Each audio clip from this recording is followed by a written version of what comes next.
Hello guys, আসসালামু আলাইকুম। আশা করি সকালে ভালো আছেন।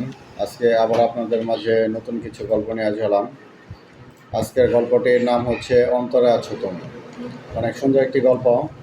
তাই ভিডিওটি স্কিপ অথবা কেটে না দিয়ে সম্পূর্ণ গল্পটি শোনার চেষ্টা করুন। আশা করি গল্পটি আপনাদের কাছে ভালো লেগে যাবে। আজকের গল্পটির নাম হচ্ছে অন্তরে আছো তুমি। আজ কোজাগরী লক্ষ্মী পুজো সন্ধ্যা থেকেই সাড়া পড়ায় হুলু আর শখের ধ্বনি শোনা যাচ্ছে। এদিকে রায় তো সারাদিন কাজ করতে করতে হাঁপিয়ে গেছে।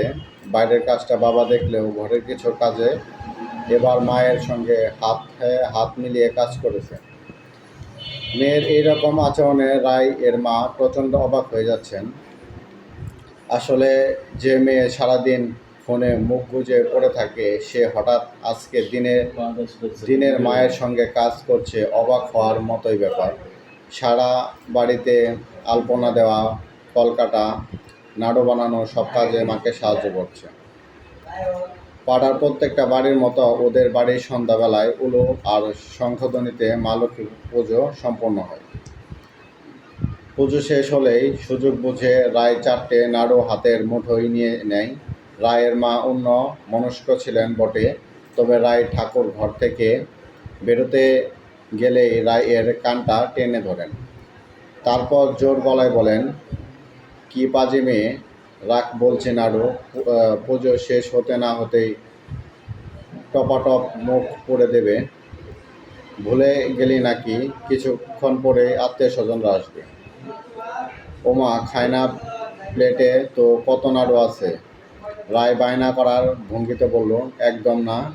এরপর আবার ফুলকো ফুলকো লুচি খাবি, এইসব হাবিজাবি খেয়ে খেয়ে দিন দিন চেহারাটা কি হাল করছিস দেখেছিস। রায় এর মায়ের কথায় আশেপাশে ছোট ছোট ছেলে মেয়েগুলো হো হো করে হাসতে লাগলো। রায় এর এবার ভারী অভিমান হয়, গাল গোল, মুখটা লাল হয়ে যায়। গজগজ করতে করতে নাড়ুগুলো পেটে রেখে বাইরে বেরিয়ে আসে। নিজের ঘরে এসে বিছানার ওপর কিছুক্ষণ পড়ার জন্য সারিয়ে রাখা ছিল, সেটা ছুঁড়ে ফেলে দেয়।